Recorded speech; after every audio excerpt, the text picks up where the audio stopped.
গতকালকের যে ঘটনাটা এক্সাক্ট সেটা হচ্ছে যে আমার ফোনটা হারাই গেছে। এখন আমি যখন ফোনটা হারাই গেছে, চোর ধরা পড়ছে তখন ভাই আমি হচ্ছে যে ভাবছি যে ওই চোর এই চোরই হবে, এবং আমি ওখানে গেছি। তারপর জানার পরই ওই চোর বলতেছিল আমি ওই লিঙ্কটা জানি। যার মাথায় সমস্যা সে এই ধরনের কথা বলতেই পারে, সেটা তো আপনারা ক্যাম্পাসের মধ্যে একজন ঢুকলে পরেই তাকে চোর বা ডাকাত বলে মারধর করতে পারেন না। তা হচ্ছে যে ভাই আমি হচ্ছে যে ওনাকে হচ্ছে যে জাস্ট শুধু আবেগের বশে আমার যে ফোনটা হারাইছে ভাই। আবেগের বশে কি কেউ কাউকে মেরে ফেলতে পারেন? এটা কোনো কথা বলছেন আপনি? এখন এখানে কথা হচ্ছে আমাদের এর আগে অনেকগুলো ফ্রেন্ডের ফোন হারাইছে, এটা কোনো যোগাযোগ নিতে মানে কোনো পদক্ষেপ নেয় না। না না, এরকমটা তো আপনি বলতে পারেন না। সেই জন্য তো আপনি পদক্ষেপ নিতে পারতেন, পুলিশকে জানাতে পারতেন, একটা কেস দিতে পারতেন। এর জন্য নিজের হাতে এরকম ভাবে সাপ যেমন পেটানো হয় সেরকম ভাবে এরকম একটা প্রাণ মেরে ফেলা আপনার কোনো অধিকার নাই। আপনি কি এর জন্য মেরে ফেলতে পারেন একটা মানুষকে? ও বলতেছিল যে আমিও জানি, এবং ওকে আমরা একটা ভিডিও ফুটেজ দেখাইছিলাম, ও ওইটার নাম বলতেছিল মিজান, বারবার মিজান বলতেছিল। তো আমি বললাম যে আপনি বলেন, আমাকে ফোন দিলে আমরা কিচ্ছু করবো না। জাস্ট আপনার সাথে কারা কারা ছিল? সাথে হলে সবাই ছিল। তাদের নাম বলেন তো একটু।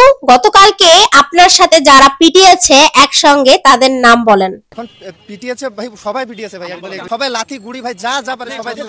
এখন আমি ভাই আগে বসে ভাই এর নাম জানি ভাই, আমরা শাহবাগ থানায় নিয়ে যাই, আপনারা চলেন শাহবাগ থানায়, তারপরে বাকিটা হবে। কারণ এখানে তুই আসতে পারে। চলো তোফাজ্জেলকে আপনি যেভাবে স্টাম্প দিয়ে পিটিয়েছেন, সাপকে যেমন ভাবে পিটিয়ে পিটিয়ে এরকম ভাবে হত্যা করে সেরকম ভাবে আপনি মেরেছেন।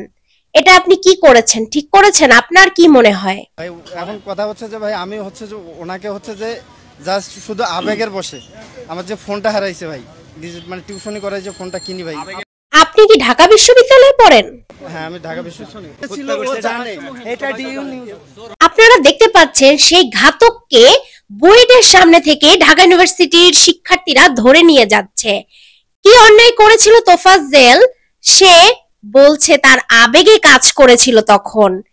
এটা হচ্ছে তার উত্তর। আমরা আপনাদের একটু দেখানোর চেষ্টা করছি। আমরা এই মুহূর্তে রয়েছি বুয়েটের সামনে, এবং সেই ঘাতককে কিন্তু ঢাকা বিশ্ববিদ্যালয়ের শিক্ষার্থীরা বুয়েটের সামনে থেকে নিয়ে যাচ্ছে।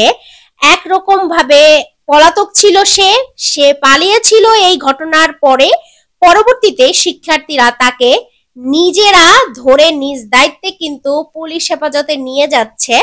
তুই একটু বলতো নিজের মুখে যে গতকালকে কি করেছিলি এই ছেলেটার সঙ্গে এবং কেন করেছিলি?